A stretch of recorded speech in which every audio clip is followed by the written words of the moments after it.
अस्सलाम वालेकुम व्यूअर्स, मैं हूँ फ़िज़ा और ये है खाना पकाना। आज मैं आपके साथ मटर पुलाव और आलू की कटलेट्स की रेसिपी शेयर करने जा रही हूँ, जो कि बहुत ही आसान है। ये आप कह सकते हैं बिगनर्स के लिए ये रेसिपी है। मैं आपको अपने तरीके से बताऊंगी कि मटर पुलाव और आलू के कबाब किस तरह बनते हैं, साथ कुछ थोड़ी सी टिप्स भी। तो चलिए देखते हैं ये मैंने किस तरह बनाए। चावलों के लिए सबसे पहले मैंने ऑयल को गर्म किया।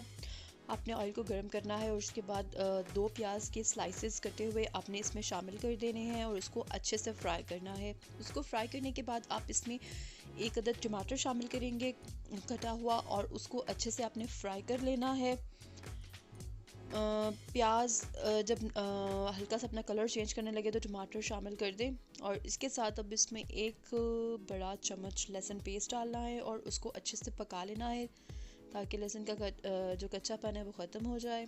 अब नमक हस्बे ज़ायका और इसके साथ लाल कुटी हुई मिर्च मैंने एक छोटा चम्मच ऐड की है। इसमें आप अपने टेस्ट के हिसाब से डालें, और पिसा खुश्क धनिया एक छोटा चम्मच डालें। गरम मसाला जो है वो भी एक छोटा चम्मच डालें। यहाँ पर मैं तकरीबन 1 किलो चावल बनाने जा रही हूँ, तो उस हिसाब से सारी चीज़ें मैंने डाली हैं। और जितने आप चावल लें उससे आधे आप मटर डालें। इसके साथ मैं यहाँ पर सब्ज़ मिर्चें ऐड कर रही हूँ। सब्ज़ मिर्चें इस स्टेप पे ऐड करने से इसका टेस्ट बहुत अच्छा आएगा। और तकरीबन आधा किलो मटर हैं छिले हुए। 1 किलो चावल हैं तो तकरीबन आधा किलो मटर मैंने छिले हुए लिए हैं। चावलों के हिसाब से अगर हम मटर इसमें शामिल करेंगे तो ज़्यादा अच्छा रहेगा। मटर को अच्छे से भूनने के बाद इसमें एक चिकन क्यूब ऐड कर दें। उसके बाद उसमें एक छोटा चम्मच ज़ीरा शामिल कर दें, और जैसे कि मसाला जो है वो अच्छे से भुन जाए तो आप इसमें पानी शामिल कर दें।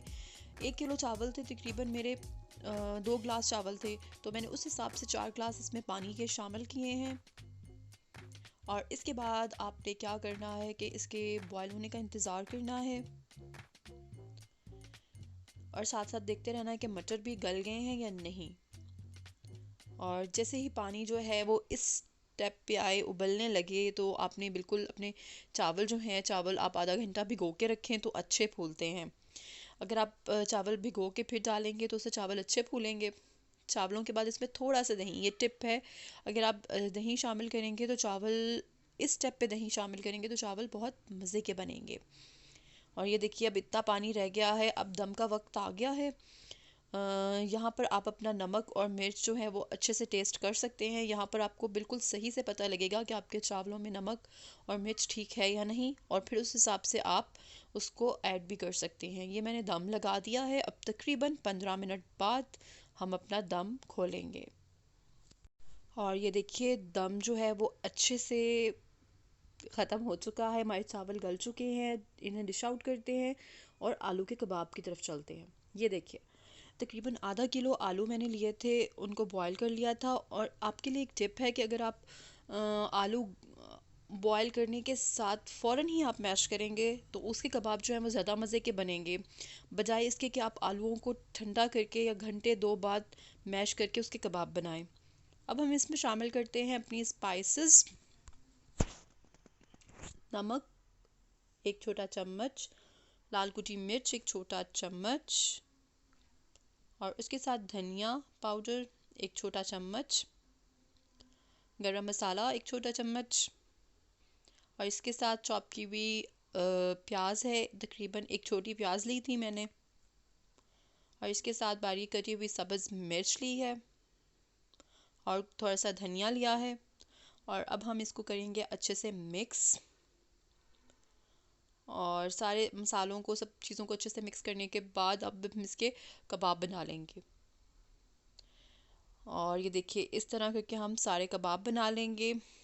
और मैं फिर एक दफ़ा आपको टिप देती चलूँ कि गर्म आलूओं को मैश करके आप उसके कबाब बनाइएगा। अब हम अंडे में डिप करके सिंपल इसे फ्राई करेंगे। दोनों तरफ से हम इसे गोल्डन ब्राउन करके तो अपने जो कबाब हैं उनको तैयार कर लेंगे।